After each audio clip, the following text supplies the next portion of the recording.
IVF ఒక అధునాతన సంతానోత్పత్తి చికిత్స. అనేక దంపతులకు తల్లిదండ్రులు కావాలనే వారి కలను నెరవేర్చుకోవడానికి సహాయపడుతుంది.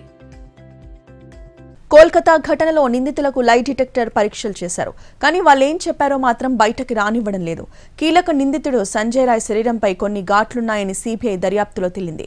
మరోవైపు మాజీ ప్రిన్సిపల్ డాక్టర్ సందీప్ ఘోష్ ఆస్తులపై సీబీఐ ఫోకస్ చేసింది.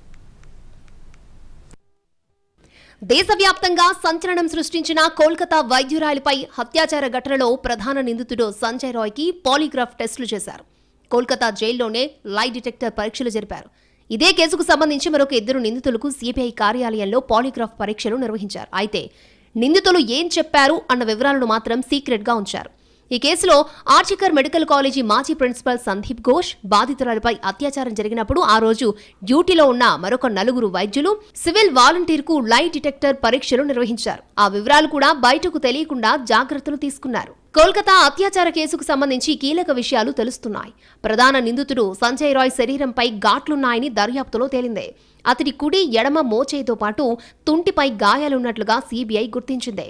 బాధితురాలు తీవ్రంగా ప్రతిఘటించింది అనడానికి ఇవి సంకేతాలని సీబీఐ చెప్తోంది. అత్యాచార టైంలో నిందితుడికి గాయాలైనట్లుగా దర్యాప్తు సంస్థ భావిస్తోంది. గాయాల గురించి ప్రశ్నించినప్పుడు నిందితుడు మౌనంగా ఉన్నాడని అధికారులు అంటున్నారు.